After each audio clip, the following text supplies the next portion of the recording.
Энэ алтыг чинь бас ухаж биш ургуулж авч болно шүү дээ гэсэн санаа төрөөл би ирсэн.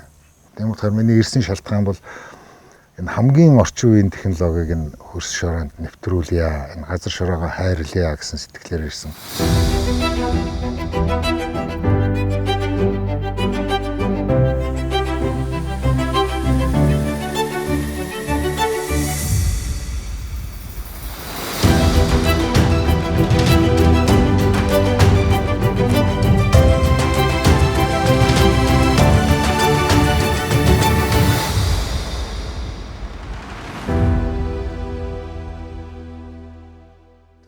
Намач Travel гэдэг би нарийн хор компани хөрөнгө оруулагч нь.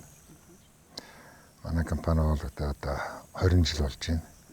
Зовдгүй ажил гэж юу байхгүй шүү дээ. Ямар ч мэргэжил одоо ингээд зүгээр миний хувьд бол нэгдүгээрт манай аав ээжийн загс өг байдаг. Газар ухаж болохгүй, алт ухаж болохгүй, алт олдуул авч болохгүй гэсэн. Тэгэхээр хамгийн ашигтай ажлууд нь ингээд дуусчихж байгаа байхгүй юу? Газар ухаж болохгүй л бол ер нь Монголын хамаг ашигтай ажил дуусч байгаа. Тийм болохоор энэ алтыг чинь бас ухаж биш ургуулж авч болно шүү дээ гэсэн санаа төрөөл би ирсэн. Тэгээ ямар ч байсан одоо манайх бол анх ирсэн жилдээ нэг 500 тонн удаа авдаг байсан. Одоо биднээс 10-аад мянган тонн авч байна. Тэгэхээр энэ чинь бол 10-20 дахин нэмэгдэж шүү дээ. Одоо орлого ашиг бүх юм. Энэ газар гэдэг чинь бүх үйлдвэрлэлийн их үндэс нь газар бол. Тийм болохоор миний ирсэн шалтгаан бол энэ хамгийн орчин үеийн технологиг нь хөрс шороонд нэвтрүүлье, энэ газар шороогоо хайрлая гэсэн сэтгэлээр ирсэн. Энэ технологиг хэрэгжүүлэх ажил бол одоо Монгол дээр явах ёстой. Одоо явж гин одоо энийг хэрэгжүүлэхийн тулд биднес одоо софтвер зохиогоод одоо хөдөө аж ахуйн одоо энэ сар төлөөлөгч өгч байгаа.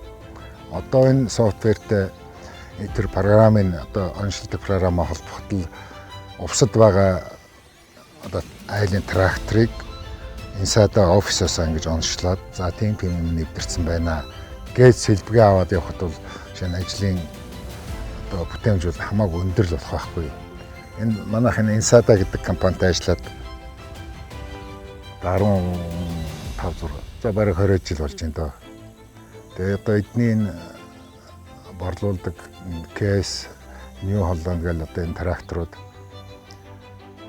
энэ комбайнууд бол бүгд ухаалаг системтэй. Одоо эднээс ч юм бол дотор нь хүн сууж байгаа харагдаж байгаа болохоос хүний оролцоо аягүй багтаа шүү дээ. Орчин үеийн техник, Орос техник хоёр ч юм уу асар их зөрүүтэй байхгүй. Орос техник чинь бүтээмж юм уу та. Орчин үеийн техник л тэрнтэй харьцуулахад бол хэцүү. Тэгээ патриот ч болохоор өөрөө дотор өрүүл баригчтай бүхэл юм нь ер нь кавин дотороос өдөрдөн ус хор мороос одоо шингэн мингэнээс ороход өөрөө сороод авчихна. Тэгээд юу өндөр шттэ бүтээмж сайтай.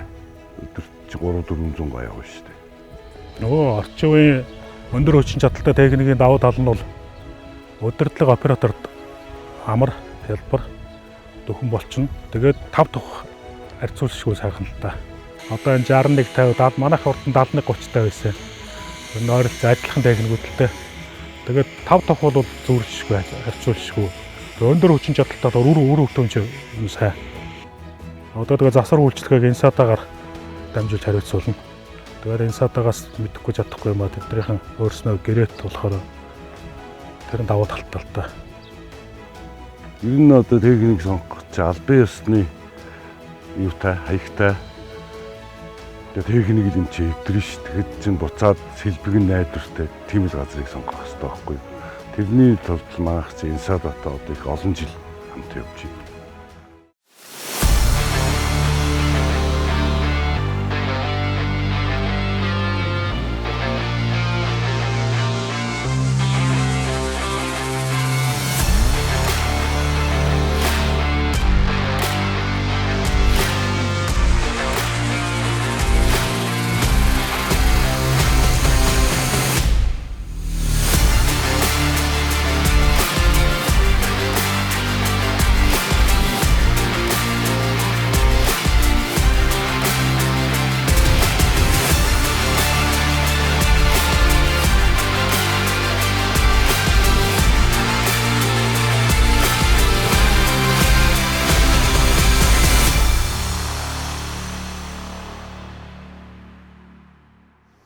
одоо ч орчин үе одоо хуучин энэ компанийг би хүлээж авахд 100 гаруй хүнтэй хүлээж авсан.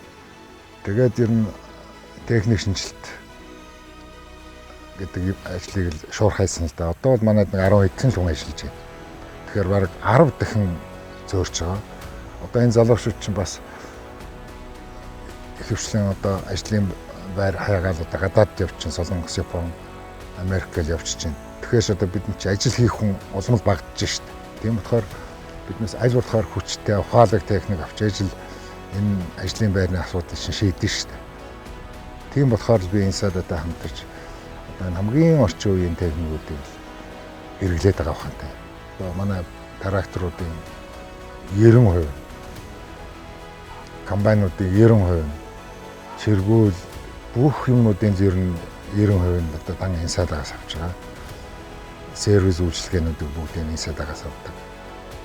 Ерөөс ингээл зас орчих гал те, эсвэл бороо орчих гал, эсвэл хяруу унчих гал тэр ингээл жоохон хугацааг ингэж айгу бүрэн дүүрэн ашиглах хэрэгтэй.